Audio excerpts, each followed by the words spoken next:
Writing section जो है वो 18 मार्क्स का आता है। 18 मार्क्स का आता है। तो इसमें बहुत सी चीज़ें हैं, आर्टिकल राइटिंग है। ये थोड़ा सा अपने आप से ही सोच विचार करके लिखने वाला सेशन होता है। तो इसे जनरली बोला जाता है कि पहले लिख लेना चाहिए, क्योंकि एट द एंड जब बहुत कम समय बचा है, 10-20 मिनट बचे और ये 3-4 क्वेश्चन बचे, तो उस समय सोचने की शक्ति जो है वो थोड़ी सी कम हो जाती है टेंशन के कारण। इसी नाम से इसे पहले लिखने को बोलता है और ये 18 मार्क्स से आता है, मतलब अच्छा खासा मार्क्स का आता है। इसमें फॉर्मेट भी कर लेने पे 1-2 मार्क्स तो मिल ही जाता है। तो राइटिंग सेक्शन क्या है, इसमें एक चीज़ याद रखनी है, इसमें फॉर्मेट के मार्क्स मिलते हैं। इसमें कुछ चुनिंदा लाइनें इम्पोर्टेंट या उस पॉइंट से रिलेटेड कुछ कीवर्ड्स अच्छे मिल जाते हैं तो मार्क्स मिल जाते हैं। और सिर्फ इसमें करेक्ट वो फॉलो करना पड़ता है ऑर्डर, मतलब कि अगर नेम कैपिटल में है तो वो कैपिटल में, वो यानी फॉर्मेट की ही चीज़ें हैं। अब इसमें बात करें तो पहला इसमें आता है डायली एंट्री। इसमें पहला आएगा डायरी एंट्री, फिर इसमें आएगा आर्टिकल, फिर इसमें आएगा लेटर टू दी एडिटर, और फिर इनविटेशन। इनविटेशन में क्या होगा, इनविटेशन से रिस्पॉन्स भी आएंगे। तो इनविटेशन से दो रिस्पॉन्स क्या हो सकते हैं कि एक यस और एक नो। अगर कहीं बुलाया जा रहा है तो उसका रिस्पॉन्स क्या होगा, एक यस और एक नो। तो बस वही दोनों के फॉर्मेट करने हैं और फिर उसके बाद जॉब एप्लीकेशन का करना है। डायली एंट्री, डायली एंट्री क्या है, बेसिकली डायली एंट्री है कि हमने एक दिन में क्या किया, उसके बारे में क्या हमने फील किया, और उसके बारे में ये भी लिख सकते हैं कि अगर इस सिचुएशन तो ऐसे कर सकता था मैं, पर ऐसे किया, ये भी लिख सकते हैं। मतलब कि डायली एंट्री में क्या करेंगे, diaries are a collection of personal entries that chronicles event and experience through your life. मतलब कि डायरी जो है वो एक पर्सनल एंट्रीज का कलेक्शन है, मतलब कि आप खुद से उसे कलेक्ट किए हो, और वो डिनोट करते हैं क्रॉनिकल्स ऑफ इवेंट्स और एक्सपीरियंस। एक कलम वाइज आपके इवेंट्स और एक्सपीरियंस को नोट करते हैं जो आपकी ज़िंदगी में होते हैं। They provide a space for honesty, self-expression, and reflection, allowing you to document observation, express thought, and process emotions. मतलब कि ये एक स्पेस प्रोवाइड करते हैं कि आप अपना ट्रू सेल्फ दिखा सकते हो, अपना खुद से लिख सकते हो सच्चाई। कि अगर मैं दूसरे को बोल रहा हूँ कि यार मुझे वो सिचुएशन तो वैसे करना था, तो मैं उसे एक वो भी बोल सकता हूँ, मैं उसके सामने झूठ भी बोल रहा हूँ। पर अगर मैं अपने से खुद से डायरी में लिखूंगा, तो मैं वो डायरी तो मेरे पास ही रहेगी, तो मैं उसमें थोड़ी सी सच्चाई भी लिखूंगा। सेल्फ एक्सप्रेशन कि मैं अपने आप से कैसे हूँ, मतलब कि अगर मैं कोई काम कर रहा हूँ वो मेरे नेचर तो रिफ्लेक्ट कर रहा है, तो मैं जो लिख रहा हूँ और किन चीज़ों के बारे में लिख रहा हूँ, उस इवेंट के बारे में। तो उस इवेंट में मेरा दिमाग कैसे चल रहा होगा, या उस इवेंट को लेके मेरे अंदर ख्याल क्या होंगे, वो बता रहा हूँ। मतलब मैं अपने आप को एक्सप्रेस कर रहा हूँ। रिफ्लेक्शन मतलब मैं उससे उसमें जो गलती हुई उनके परिणाम पे मैं सोच विचार कर रहा हूँ।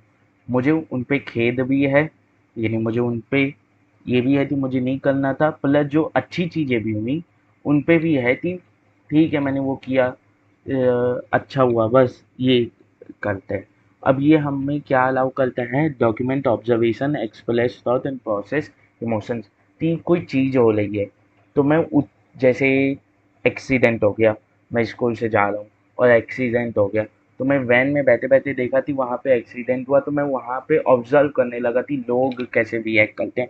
तो उस चीज़ को भी मैं डिनोट कर सकता हूँ कि मैंने देखा कि लोग वहाँ पे फ़ोन निकालते वीडियो बना लेते हैं इंस्टेड ऑफ कॉलिंग एम्बुलेंस।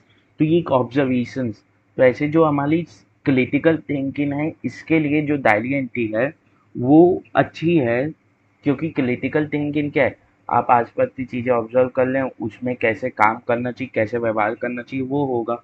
तो वही डायरी एंट्री भी हमें क्या कर रही है, ऑब्जर्वेशन से डील करना। जब आप ऑब्जर्वेशन से डील करना सीखेंगे तभी आप क्रिटिकल थिंकिंग सीखेंगे। ठीक है। तो ये डायली एंट्री तो ये भी बोल सकते हैं कि ये क्रिटिकल थिंकिंग में भी थोड़ा सा हेल्प करती है, क्रिटिकल थिंकिंग डेवलप करने में। अब अगर एक्सप्रेस थॉट में हिला उस सिचुएशन के बारे में क्या विचार थे, मैं उन्हें भी बता सकता हूँ, क्योंकि मैं अपने लिए लिख रहा हूँ। प्रोसेस इमोशन थी, मुझे उस समय कैसा फील हुआ, कब मुझे उस आदमी के लिए सैड लगा या मुझे एक हार्श रियलिटी हिट हुई सोसाइटी की। A diary is essentially where you can freely articulate your feeling and contemplate past and envision the future। मतलब कि आप अपनी फीलिंग लिख सकते हो, आप पास में जो हुआ उसके बारे में बात कर सकते हो, और फ्यूचर में क्या हो सकता है, नहीं मतलब कि आप फ्यूचर में क्या करना चाहेंगे अगर ऐसी सिचुएशन आई, या और क्या हो सकता है, आप तो लग रही थी इसके कारण ये हो सकता है, तो वही एनविजन द फ्यूचर हो जाता है। अब इसके फॉर्मेट की बात करें तो बेसिकली इस तरह का फॉर्मेट रहेगा, मतलब कि डेट आएगा। अब डेट को भी कैसे लिखना है, डेट को भी पहले ट्यूसडे फिर 11 मार्च 2025 ऐसे करके लिखना है, ठीक है। अब उसी ये डेट किधर आएगा, टॉप लेफ्ट हैंड कॉर्नर। अब टाइम उसी लाइन में, यानी टाइम उसी लाइन में टॉप राइट हैंड कॉर्नर पे आएगा। और किस में आएगा टाइम, पीएम में। तो थी डायलियन थी, मैं ऐसा थोड़ी है सुबह लिख के गए तो डायलियन थी वही है थी दिन में क्या हुआ उसके बारे में आप क्या सोचे, उसके बारे में क्या फील कर ले, उसमें ऑब्जर्व किया कि तो दिन में होने के लिए दिन चालू भी तो होना चाहिए, इसीलिए पीएम। अब बिना लाइन छोड़े मान लो तो लिखना चालू कर देना है। अब लिखेंगे कैसे, फर्स्ट पर्सन, तो थी हम अपने बारे में बात कर लेना, हम अपनी बारे में बात कर रहे हैं, इसलिए तो हम फर्स्ट पर्सन हुए। तो कि आई ऑब्जर्व, मतलब कि मैं फर्स्ट पर्सन में लिख रहा हूँ, मैं लिख रहा हूँ कि मैंने ऑब्जर्व किया, मैंने देखा, तो फर्स्ट पर्सन में डिनोट करना है, इसमें मेन गलती होती है। तो कई बार इसमें हम लोग सेकेंड पर्सन थर्ड पर्सन में लिख देते हैं, तो उस चीज़ में गलती होती है, ये फर्स्ट पर्सन में ही जाएगा। अब आता है आर्टिकल। आर्टिकल क्या है, आर्टिकल है कि बेसिकली एक source of information on a given topic. Article में हो सकता है कि आप उस कंडीशन तो बताएं, उससे रिलेटेड अच्छी चीज़ें भी बताएं, उससे रिलेटेड बुरी चीज़ें भी बताएं। मतलब कि आर्टिकल उस सिचुएशन को अंडरस्टैंड करने में, उस सिचुएशन के बारे में इंफॉर्मेशन गैदर करने में बहुत ज़्यादा मदद करता है।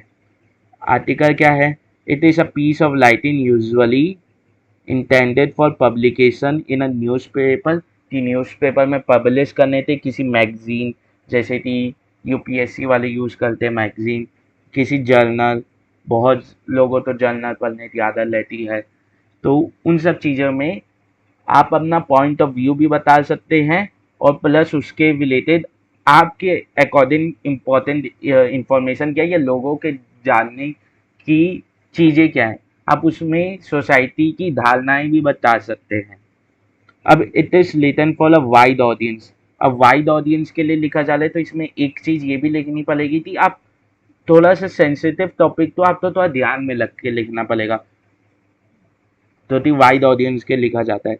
और ऐसा नहीं है कि आर्टिकल बहुत लंबे लंबे होते हैं, इंफॉर्मेशन पर किसी भी चीज़ की आप इंफॉर्मेशन से मैं बोलते जाऊंगा ये चीज़, जैसे जम्मू और कश्मीर इंडिया का पार्ट है, वो हिमाचल के बगल में है, तो ऐसी जो चीज़ें मैं ऐसे बोलते जा रहा हूँ, तो शुरुआत में तो इंफॉर्मेशन है, मज़ा आएगा, पर फिर धीरे धीरे वो बोर होने लगेंगी, तो मैं वहाँ पे थोड़ा सा ह्यूमरस या थोड़ा सा ऐसे टर्न करूँगा अपनी सेंटेंस, तो टर्न आउट करूँगा कि जो रीडर है वो अट्रैक्ट भी होते रहे और वो बोर भी ना हो, उसका अटेंशन मिले आर्टिकल पे ही रहे। तो आर्टिकल वही अच्छा है जो इंफॉर्मेशन भी दे रहा है प्लस लीडर का अटेंशन भी ग्रैब किए हुए है।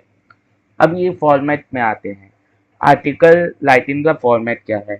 पहले बीच में टाइटल लिखना है कैपिटल लेटर्स में, फिर उसके बाद एक ब्रैकेट में बाय नेम, यानी बाय, फिर डैश करके अपना नाम लिखना है, और ब्रैकेट में अंदर वो लिखना है डेजिग्नेशन अगर दिया हुआ है, और फिर ब्रैकेट क्लोज। इनके बीच में कोई लाइन छूटे हुए नहीं रहेगी बाय नेम और आर्टिकल के, फिर एक लाइन छोड़ना है, फिर वहाँ से चालू करना है हम लोग तो अपना कंटेंट, मतलब कि एक लाइन छोड़ेंगे फिर अपना कंटेंट चालू करेंगे, ये क्या है हम लोग का कंटेंट।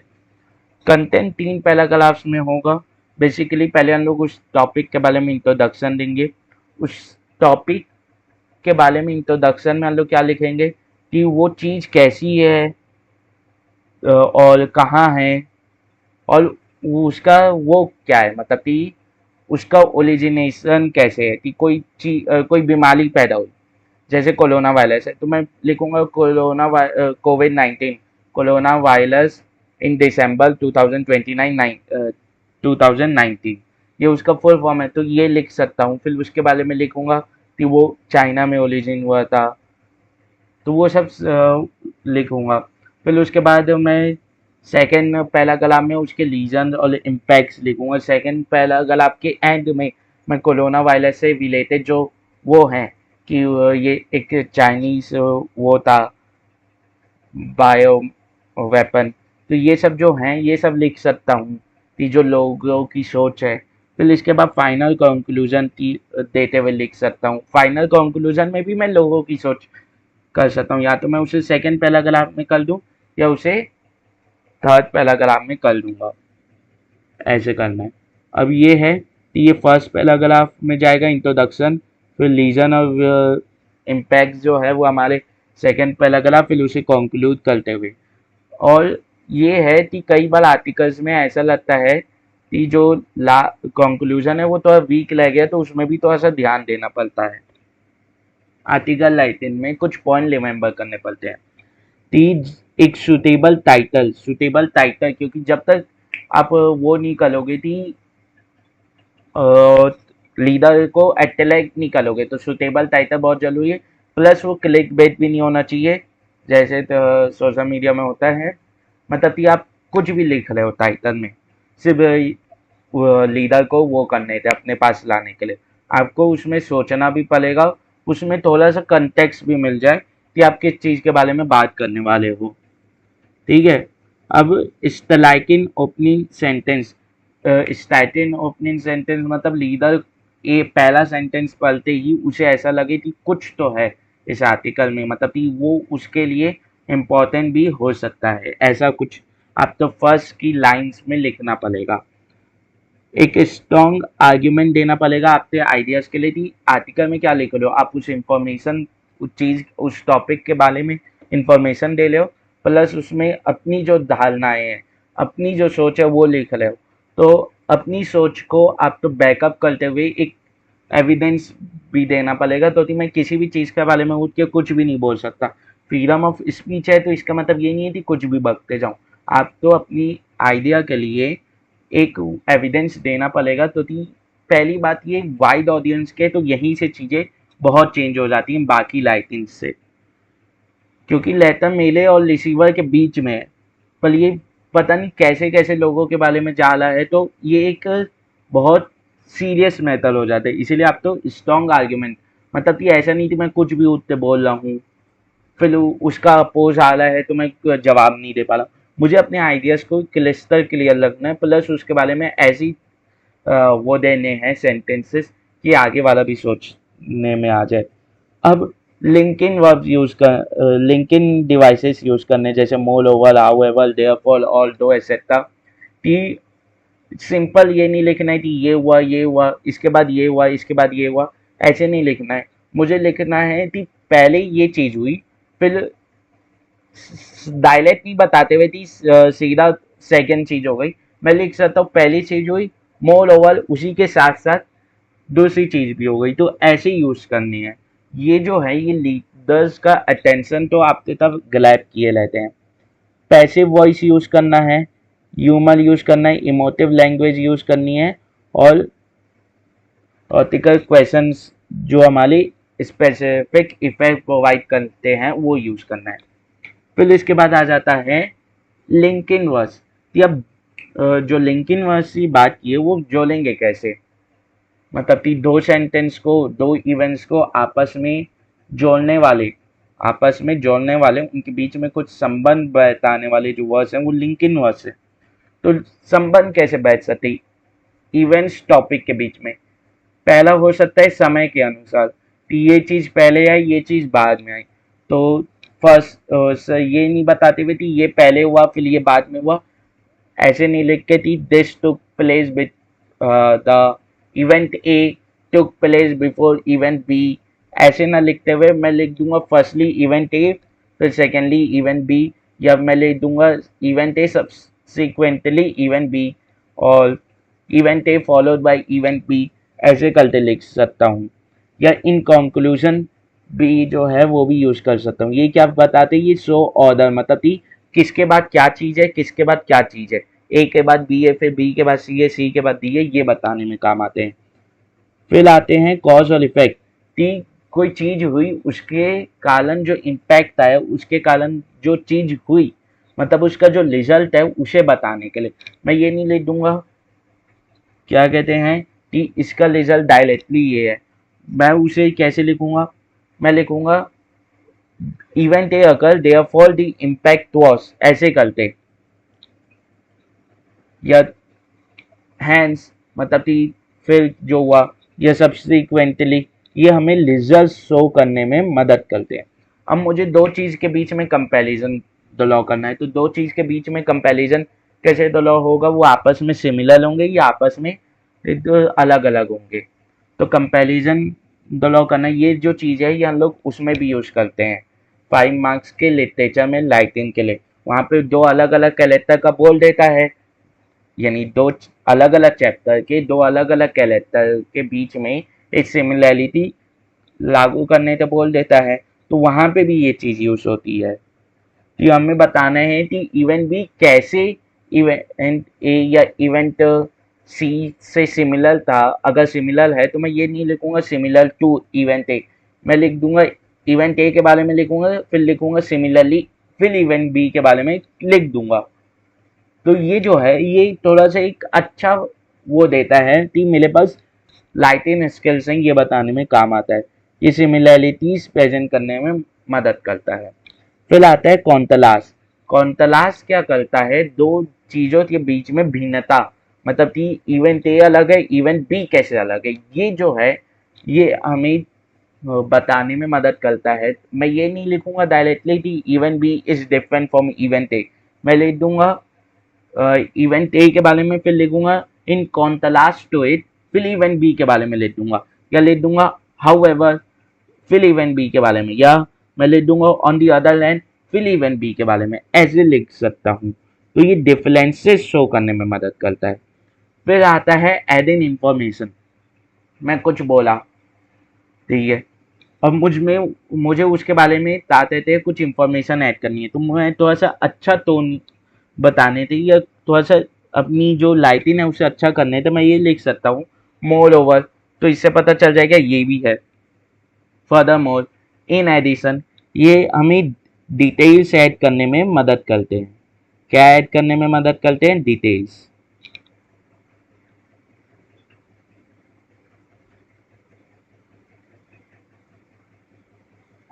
अब आता है इनविटेशन। इनविटेशन बेसिकली क्या है कि आप कोई इवेंट करवा रहे हैं, आपको किसी को इनवाइट करना है, तो इनविटेशन कार्ड हम लोग भेजेंगे। An invitation card is a written request inviting someone to attend an event or gathering. कोई गैदरिंग हो रही है या कोई इवेंट हो रहा है, तो एक रिटन रिक्वेस्ट आप लिखित वो देते हो रिक्वेस्ट कि आप आइए हमारे इस इवेंट या गैदरिंग में। ये फॉर्मल भी हो सकता है, इनफॉर्मल भी हो सकता है। पहली बात ये याद रखना है कि इवेंट हमें इनविटेशन हमेशा फॉर्मल नहीं होता, कई बार इनफॉर्मल भी होता है। डिपेंडेंट ऑन दी ओकेजन, इस बात पे डिपेंड करता है कि आगे वाला भी क्या है मतलब कि जिसे मैं भेज रहा हूँ, प्लस ओकेजन भी क्या है। ये हमें ये बताने में मदद करता है एसेंशियल डिटेल्स उस इवेंट के बारे में, जैसे हमारा डेट हो गया, टाइम हो गया, एवेन्यू हो गया, ये सब बताने में भी मदद करता है। अब आ जाते हैं फॉर्मेट में, इनविटेशन कार्ड के फॉर्मेट में। तो नेम ऑफ होस्ट लिखना है, फिर यानी पहली बात ऐसा एक बॉक्स बनाना है। तो बॉक्स कैसे करेंगे, ये लाइन बना देंगे, ये बना देंगे और ये बना देंगे, नीचे तो पहले खुला रखेंगे, मतलब नीचे लाइन ड्रॉ नहीं करेंगे। फिर नेम ऑफ होस्ट लिखेंगे, एक लाइन छोड़ेंगे, फिर इनविटेशनल प्लेस लिखेंगे। आप तो इनवाइट करते हुए कोई प्लेस हो सकता है वो लिख देना है। फिर लीव अ लाइन, फिर इवेंट लिखना है, मतलब कि जो कॉपी की लाइन नहीं होती है ऐसे, तो ये जो दो लाइन है इन्हें यूज करते हुए यहाँ पे इवेंट लिखना है। जैसे मैं अगर ये 3 लाइन तो 2 लाइन मान लूँ, ये एक लाइन ये एक लाइन, तो ऐसे ही इवेंट लिखना है। ऐसे करते मुझे इवेंट लिखना है कैपिटल बोल्ड में, ठीक है। तो मुझे ऐसे ही इवेंट लिखना पड़ेगा। फिर उसके बाद एक लाइन छोड़ना है, फिर उसके बाद एक लाइन छोड़ना है। फिर हम लोग तो डेट लिखना है, टाइम लिखना है, वेन्यू लिखना है, मतलब कि किस दिन हो रहा है, किस समय हो रहा है और कहाँ हो रहा है। फिर एक लाइन छोड़ना है। फिर चीफ गेस्ट लिखना है, चीफ गेस्ट का नाम लिख देना है, डेसिग्नेशन लिख देना है, बोल्ड में लिखना है। फिर एक लाइन छोड़ना है। फिर लेफ्ट एंड बॉटम तो कॉर्नर में RSVP या स्कूल के लिए जब यूज़ कर लो तो नोट लिख दो। नेम ऑफ होस्ट लिखना है कि कौन ऑर्गेनाइज कर रहा है, एड्रेस लिखना है और कॉन्टैक्ट नंबर लिखना है। पर राइट हैंड कॉर्नर में क्या लिखना है, बेस्ट विशेस और नेम ऑफ होस्ट, ठीक है। अब आगे बढ़ते हैं। अब आता है कि रिप्लाई। अगर कोई आप तो कुछ चीज में बुला रहा है तो आपके रिप्लाई क्या हो सकते हैं कि हाँ मैं आऊँगा, नहीं मैं नहीं आऊँगा। तो रिप्लाइज टू इनविटेशन, एक होता है एक्सेप्टेशन कि हाँ मैं आऊँगा, और एक होता है रिग्रेट कि मैं नहीं आ पाऊँगा। तो ये तो ताते थे रिफ्यूज नहीं लिखते, इसे रिग्रेट लिखते हैं। तो कि आप सामने वाले तो ये थोड़ी बोलोगे कि मैं मना कर दिया नहीं आ रहा, आप ये लिखोगे कि मेरी सिचुएशन नहीं है, मुझे खेद है मैं नहीं आ पा रहा, ये लिखा जाता है, ठीक है। तो एक्सेप्टेशन नोट में भी वैसी बॉक्स का वैसी करना है। ये फॉर्मेट याद कर लेना है।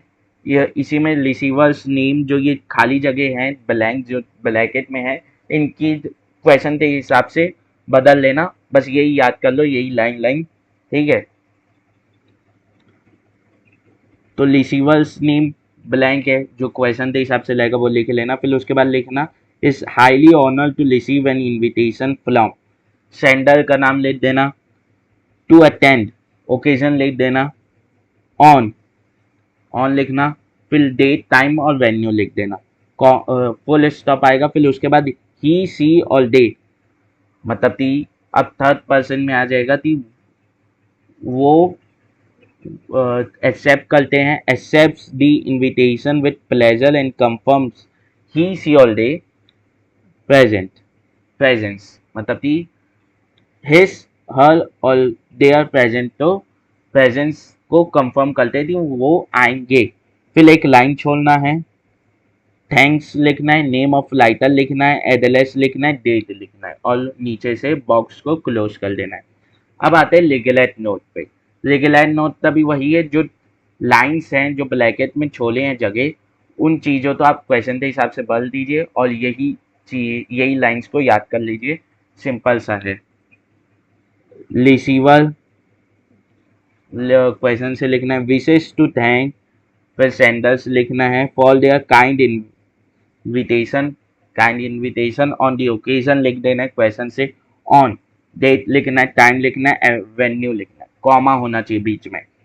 फिर फुल स्टॉप लगाना है। However they express their inability to be present on the occasion due to prior engagement, वही थी आप अपना खेद, आप तो खेद है कि आप नहीं आ पा रहे। लीव अ लाइन, एक लाइन छोड़ना है। फिर थैंक्स लिखना है, नेम ऑफ राइटर लिखना है, एड्रेस लिखना है और फिर डेट लिखना है। तो अन लो तो सिर्फ क्या याद रखना है, अन लो तो ये फॉर्मेट याद रख लेना है, जो लाइन्स है वो याद रख लेनी है, रिसीवर्स का नाम, सेंडर का नाम, ओकेजन, डेट, ये सब क्वेश्चन से चेप देना है, बस सिंपल सा है। अब आगे आएगा फॉर्मल इनविटेशन लेटर, लेटर के फॉर्म में कैसे लिखेंगे और वो भी फॉर्मल। तो पहले लिखेंगे सेंडर्स एड्रेस, एक लाइन छोड़ेंगे। फिर डेट लिखेंगे, डेट मंथ और ईयर में, फिर एक लाइन छोड़ेंगे। फिर लिखेंगे रिसीवर्स एड्रेस, रिसीवर्स एड्रेस में डेजिग्नेशन पहले लिखना पड़ेगा, मतलब रिसीवर्स एड्रेस ऐसे 2-3 लाइन में लिखेंगे। तो ये जो पहली लाइन है इसमें उसका डेजिग्नेशन लिखना है कि आप कहीं के चीफ मिनिस्टर हैं, आप कुछ हैं, तो ये सब जो है ये लिखना पड़ेगा।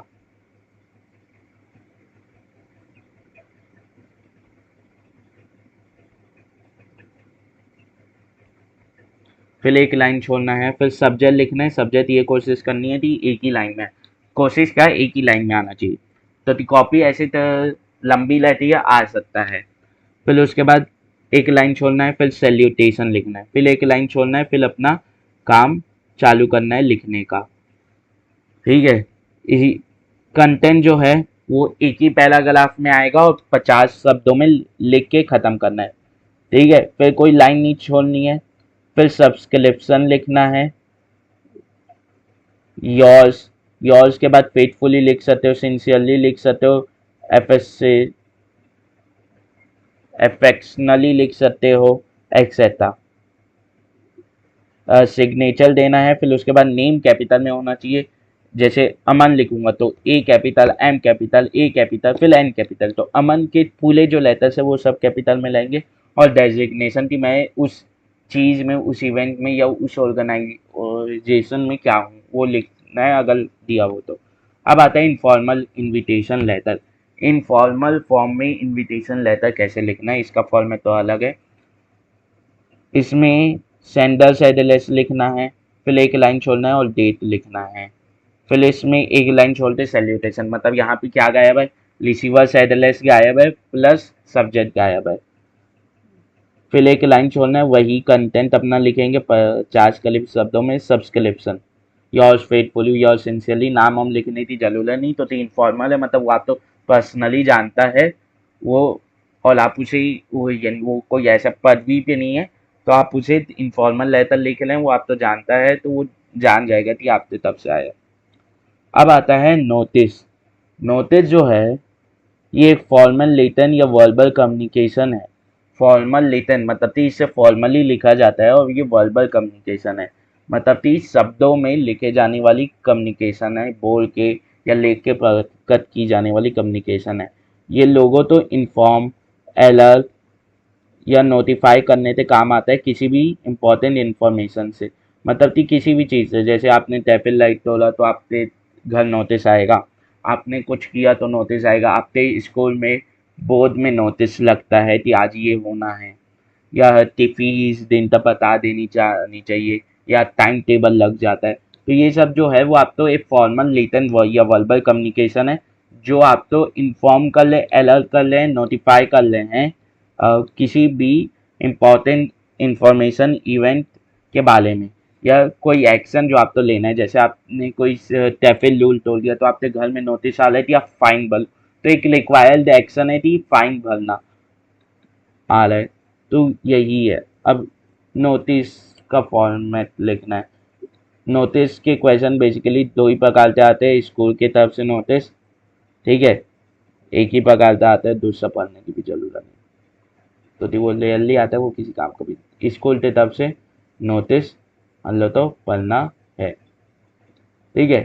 तो अब आता है नेम ऑफ, तो वैसी बॉक्स का वही काम होगा, फिर नेम ऑफ इंस्टीट्यूशन, ऑर्गेनाइजेशन अगर दिया हुआ है, ठीक है।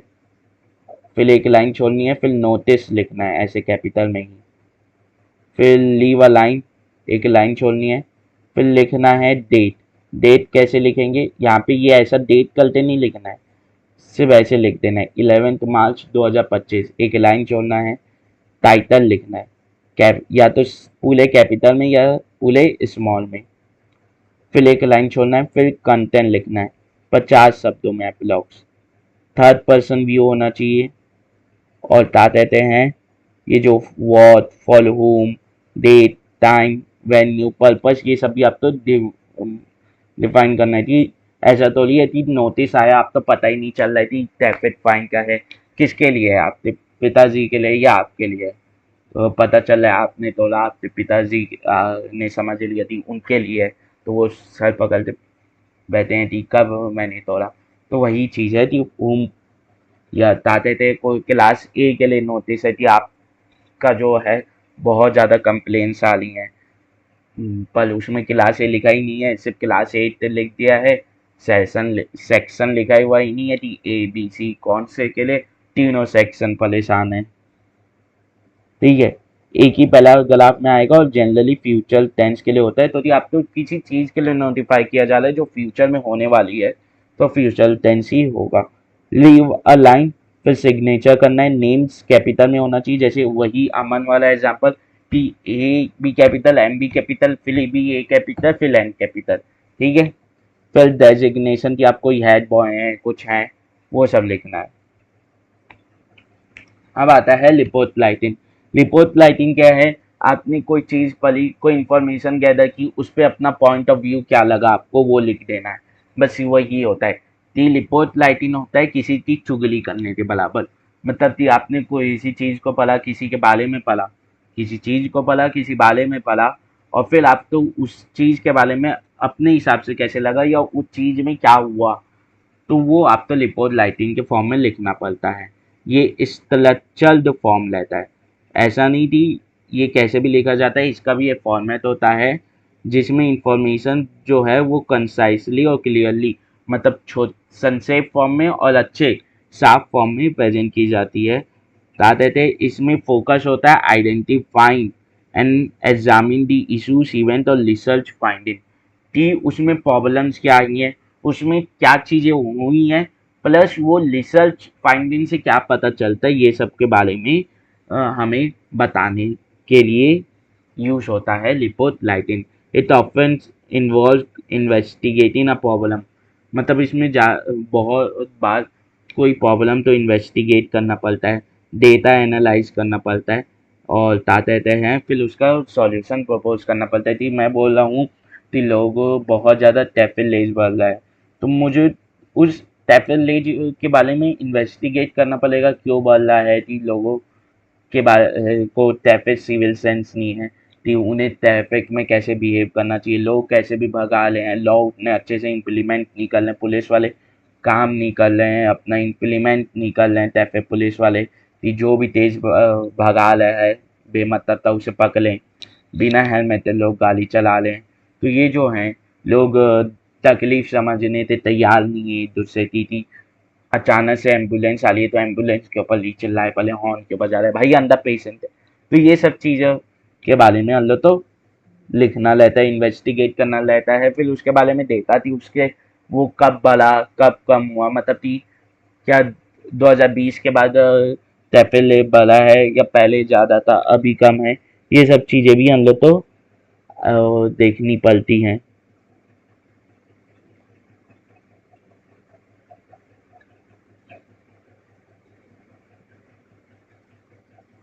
A report is a belief account of an event, एक बिलीफ अकाउंट है इवेंट का जो हो चुका है। रिपोर्ट लाइटिन मतलब चुगली करना बेसिकली होता है, कि आप कुछ चीज देखे, कुछ चीज पढ़े, कुछ चीज हुई आपके आंखों के सामने में, उसके बारे में आपको चुगली करनी है, ये लिखना है ना। तो वो चीज तो हो चुकी है ना, तभी तो आप उसके बारे में पढ़े, अगर वो चीज होती नहीं तो कैसे पढ़ लेते, वही बात है।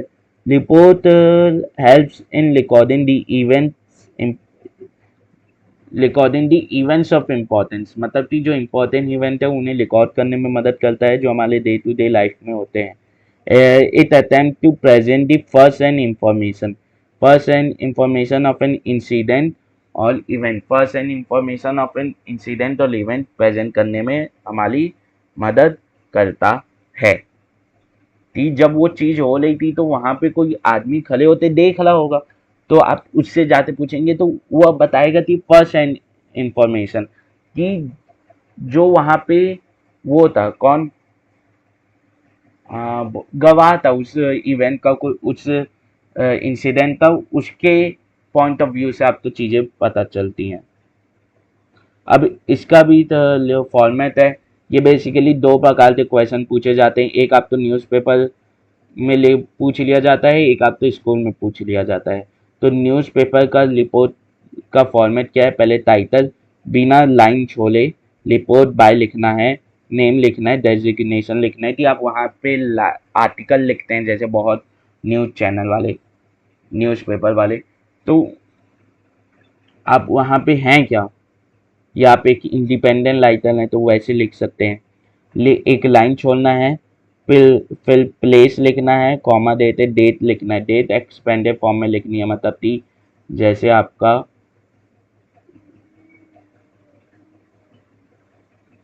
11 मार्च 2025, फिर आपका 11 मार्च 2025, 2025 लिखना है। 11 मार्च 2025 लिखना है।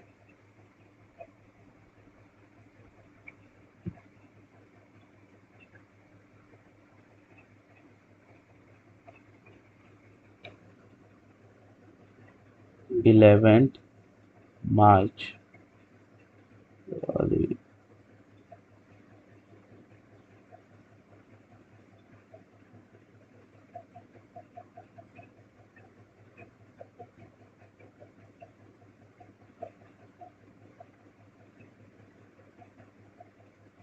ये हो गया 2025। ऐसे करके लिखना है। ये जो है ये एक्सटेंडेड फॉर्म है, तो ऐसे हम लोग तो लिखना पड़ेगा। ठीक है, ऐसे हम लोग तो लिखना पड़ेगा।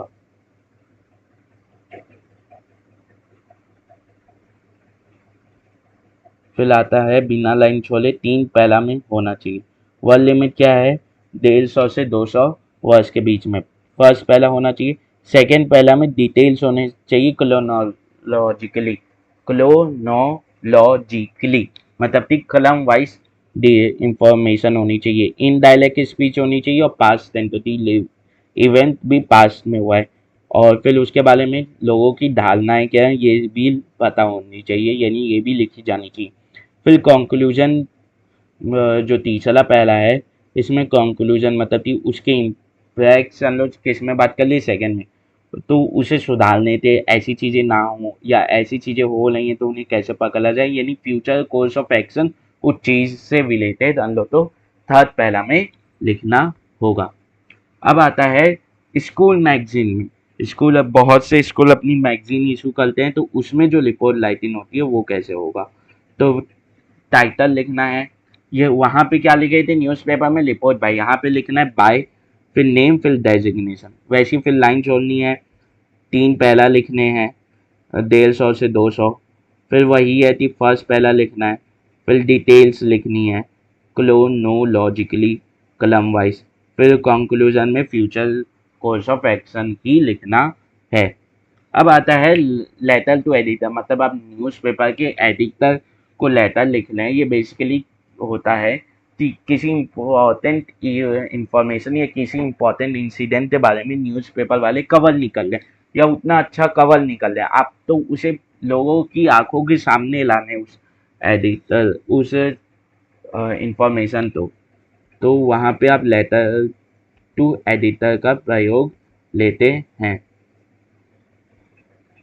जैसे a letter to editor is a written communication, एक लिटन कम्युनिकेशन है send to a publication expressing leaders opinion, मतलब कि leaders opinion concern about a specific issue, एक स्पेसिफिक इशू के बारे में आपके कंसर्न क्या है। Typically intended for publication, this letter can be submitted via conventional or electronic mail. Conventional mail थी आप चिट्ठी भेज रहे हो, इलेक्ट्रॉनिक मेल वही ईमेल कर रहे हो। Depending on publication submission guidelines की, पब्लिकेशन कैसी, ये सब चीज़ों को ले लिए। कुछ पब्लिकेशन है आजकल तो जनरली ईमेल के थ्रू ले लेते हैं, पहले लेटर यूज हुआ करते थे। अभी भी बहुत सी जो हैं वो लेटर लेते हैं, पर वो ईमेल भी लेते हैं, तो लोग जनरली ईमेल यूज करना पसंद करते हैं। पर जिसे ईमेल उतना अच्छा नहीं लगता वो लेटर से ही करेगा। अब आता है लेटर टू एडिटर का फॉर्मेट। तो लो तो सेंडर्स एड्रेस लिखना है, फिर जगह लाइन छोड़नी है, फिर डेट लिखना है किसमें? एक्सटेंडेड फॉर्म में। डेट किस में लिखना है? एक्सटेंडेड फॉर्म में। डेट किस में लिखना है? एक्सटेंडेड फॉर्म में। फिर उस वही थी 11 मार्च MERCH 2025 फिर एक जगह छोड़नी, मतलब एक लाइन छोड़ना है। फिर लिखना है रिसीवर्स एड्रेस, मतलब जो वो है एडिटर वो रिसीव कर ले, मतलब उसके ऑफिस का एड्रेस लिख देना है। फिर आता है तो वो कैसे लिखेंगे? 3 लाइन में लिखाया जाएगा। और पहले दी एडिटर यानी उसका डेजिग्नेशन, फिर नेम ऑफ न्यूज़पेपर की ना भारत है, दैनिक भास्कर है, ऐसी चीज़ें लिखी जाएंगी। फिर सिटी लिखी जाएगी और लोकेलिटी, मतलब कि वो कहाँ पाया जा रहा है, चांदनी चौक दिल्ली ऐसे पाया जा रहा है, किधर कांजी कुंज में पाया जा रहा है, किधर पाया जा रहा है। एक लाइन छोड़नी है, फिर सब्जेक्ट लिखना है। सब्जेक्ट कैसे लिखेंगे, एक ही लाइन में। यहाँ पे भी सब्जेक्ट कैसे लिखना है, एक ही लाइन में, ठीक है। फिर एक लाइन छोड़ते सैल्यूटेशन लिखी जाएगी, फिर एक लाइन छोड़ते सैल्यूटेशन लिखी जाएगी। फिर बिना लाइन छोड़े हमें अपना कंटेंट लिखना चालू कर देना है। कंटेंट किस में आएंगे, तीन पहला में आएंगे। पहला जो रहेगा वो इंट्रोडक्शन रहेगा, जो दूसरा रहेगा वो एक्सप्लेन करेगा उस चीज़ के बारे में, कॉज उससे क्या, उसका क्या कॉज है, वो किस कारणवश हो रही है, और प्लस उसके कारण क्या चीज़ें हो रही है, ये सब तो भी एक्सप्लेन करना है। फिर थर्ड में हम लोग तो कंक्लूजन लिखना है। कंक्लूजन में हम लोग तो लिखना है कि इसे कैसे सुधारा जा सकता है, या आपके क्या ओपिनियन है कि इसमें ऐसे काम करना चाहिए, या तलाय कर सकते हैं ऐसे काम करते। फिर एक लाइन छोड़नी है। फिर हम लोग तो क्या लिखना है, सब्सक्रिप्शन लिखना है, वही yours faithfully your F S, यानी अफेक्शनली योर सिंसियरली। फिर सिग्नेचर, फिर नेम लिखना है कैपिटल में, और फिर डेजिग्नेशन लिखना है अगर दिया होगा तो। अब आता है job application. Job application basically वही है कि आप किसी कंपनी, किसी ऑर्गेनाइजेशन में किसी काम के लिए, किसी पद के लिए आप अप्लाई करना चाह रहे हैं, किसी पोस्ट के लिए अप्लाई करना चाह रहे हैं, तो आप तो ये एक बेसिकली फॉर्मल होगा, तो कि वो कंपनी आपको हायर करना चाह रही है, तो आप एक एम्प्लॉय उनका बनना चाह रहे हो, तो आप फॉर्मल ही रहोगे। तो ये इनफॉर्मल थोड़ी हो सकता है, ठीक है। जॉब एप्लीकेशन मतलब कि आपको अपने बारे में चीज़ें बतानी है एक स्पेसिफिक फॉर्मेट में, ताकि कंपनी आप तो आपके बारे में इफेक्टिवली जान पाए और इधर उधर की बकवास चीज़ें ना हो उसमें, ठीक है। तो जॉब एप्लीकेशन क्या है, फॉर्मल डॉक्यूमेंट है submitted to a prospective employer to express interest in specific position. वही एम्प्लॉयर क्या है, कंपनी। तो आप किसी एम्प्लॉयर को वो लिख ले हो, फॉर्मल डॉक्यूमेंट सबमिट कर ले हो कि उसके ऑर्गेनाइजेशन, उसकी कंपनी, उसके जो बिजनेस है उसमें कोई पद है, जैसे सीए की पद हो गई, मैनेजर की पद हो गई, उसमें आपका इंटरेस्ट है कि आप उसे ज्वाइन करना चाहते हो, उसमें उसके एम्प्लॉय बनना चाहते हो, तो अपने बारे में डिटेल दोगे। तो it serves as a detailed representation of the applicant's qualification। जो अप्लाई कर रहा है वो एप्लीकेंट, तो उसकी क्या क्वालिफिकेशन है, वो कितना सक्षम है, फिर उसकी स्किल्स थी, उसे क्या क्या चीज़ें आती हैं, उसमें वो कैसा है। जो चीज़ें आना और उन चीज़ों में अच्छा होना, ये भी अलग अलग चीज़ें होती है। एक्सपीरियंस कितना है कि आप उस चीज़ में कितना काम किए हो। ऐसा तो नहीं है कि मैं आज से वीडियो एडिट, वो आज ही पहला एक वीडियो एडिट किया और बोल दे रहा हूँ आज से मैं वीडियो एडिटर और किसी कंपनी में ज्वाइन हो जा रहा हूँ, नहीं। अचीवमेंट्स कि आपने उस चीज़ में क्या अचीव किया है।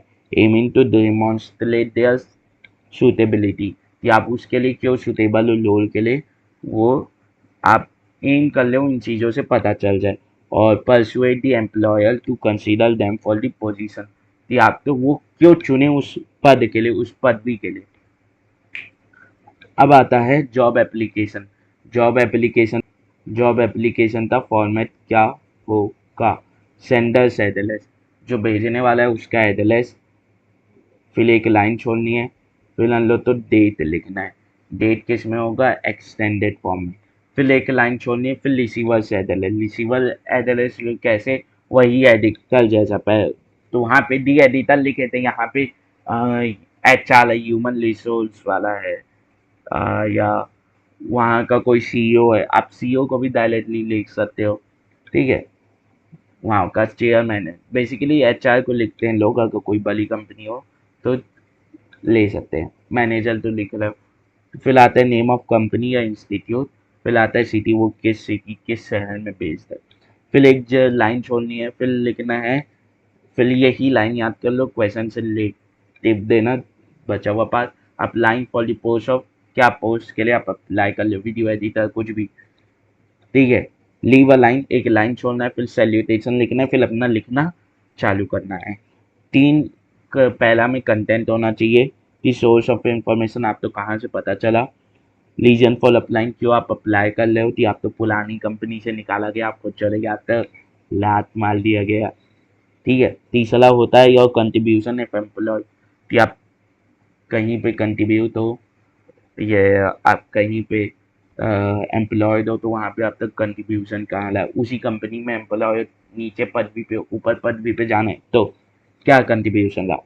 ए फिर एक लाइन छोड़नी है, फिर सब्सक्रिप्शन लिखना है, वही your sincerely your faithfully your obediently लिख। फिर आपको सिग्नेचर करना है, फिर आपको फुल नेम लिखना है, पूरा नाम लिखना है। फिर आपको एनक्लोज करना है, मतलब कि आपको स्टेपल करना है, आपको देना है photocopy of marksheet 10th 12th की। तो ये तो लेने देता है, ये तो बस ऐसे लिख देना है एनक्लोज, मतलब कि इसमें इस लेटर के साथ क्या क्या है, फोटोकॉपी ऑफ मार्कशीट और बायोडेटा। बायोडेटा इसी के जस्ट बाद लिखना है। कैसे लिखेंगे, ऊपर हेडिंग देंगे बायोडेटा की, ऊपर हेडिंग देंगे बायोडेटा की, फिर ऐसा एक टेबल बनाएंगे। टेबल में पहला वन डाल के लिखेंगे नेम, ब्लॉक में जैसे अमन लिखना है, अगर मुझे अमन लिखना है तो मैं कैसे लिखूंगा, बिना कर्सिव जोड़े, फिर म, फिर यानी एम माँ बोल दिया, फिर एन, ठीक है, अमन ऐसे लिखूंगा ब्लॉक लेटर्स में, ठीक है। फिर सेकेंड होगा फादर्स नेम, फिर थर्ड होगा डेट ऑफ बर्थ, और फिर डेट ऑफ बर्थ की लाइन में एज आ जाएगा। फिर होगा एड्रेस, आपका एड्रेस क्या है, नेशनैलिटी क्या है, भारत, भारतीय, एक ही नेशनैलिटी अपनी। फिर आता है एजुकेशनल क्वालिफिकेशन की, आपकी एजुकेशनल क्वालिफिकेशन आप कितना पढ़े लिखे हैं। तो क्वालिफिकेशन 10th 12th, यहाँ पे कौन सा board, CBSE board, ISC board, Maharashtra, Delhi, कौन सा बोर्ड, उनमें परसेंटेज क्या आए थे, 92 95 क्या परसेंटेज आए थे। फिर बीएससी एमएससी आपने कुछ किया होगा, बी कॉम एमए कुछ किया होगा तो वो लिख देना है। फिर वो भी लिखना है कि कहाँ से लिया था और उसमें भी क्या परसेंटेज आए थे। फिर उसके बाद ये टेबल के बाद आता है जेंडर, एक्सपीरियंस। एक्सपीरियंस कैसे लिखेंगे, आपकी पुरानी कंपनी या पुरानी जगह जहाँ पे काम कर लेते हैं वहाँ पे कितने साल तक एक्सपीरियंस तक मान लेते, 2 साल बोल देते हैं। और फिर नेम ऑफ कंपनी और उस कंपनी में आप क्या पोस्ट थे। नाइन्थ होता है सैलरी एक्सपेक्ट, सैलरी एक्सपेक्टेशन क्या है। फिर लैंग्वेज नोन, आपकी लैंग्वेज क्या है, यानी आपको क्या क्या लैंग्वेज आती है, मराठी आती है, आप तो हरियाणवी आती है, आप तो भोजपुरी आती है, आप तो तमिल आती है, तेलुगु आती है, कर्नाटक आती है, हिंदी आती है, संस्कृत आती है, क्या आती है। फिर आप तो अवार्ड और अचीवमेंट की आती है, अवार्ड्स क्या हैं, अचीवमेंट्स क्या है। फिर आपकी हॉबीज़ क्या हैं। फिर आप तो एक्स्ट्रा करिकुलर एक्टिविटीज़ में आप कुछ पार्टिसिपेट करते हैं कि आप कोई क्रिकेट मैच खेलते हैं ऑफिशियल, या कोई फुटबॉल मैच खेलते हैं। फिर आप तो रेफरेंस कि किसी के द्वारा वो दिया गया हो, कि आपको कोई रेफर कर रहा हो, आपके लिए कोई खड़ा होती, हाँ ये पद इसे दे सकते हो, ऐसा करते। तो एक या दो name, designation, address, contact number, name, designation, address और कॉन्टैक्ट नंबर। एक होगा तो सिर्फ एक, दो होंगे तो दो, तीन होंगे तो यहीं बगल, यहीं पे तीन आ जाएगा, ठीक है।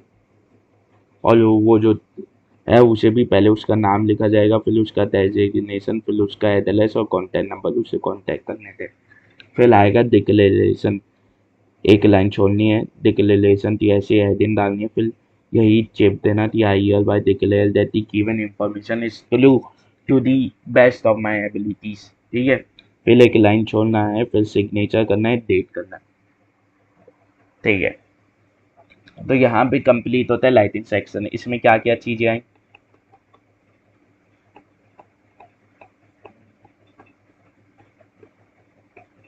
इसमें ये 18 मार्क्स का तो है ही।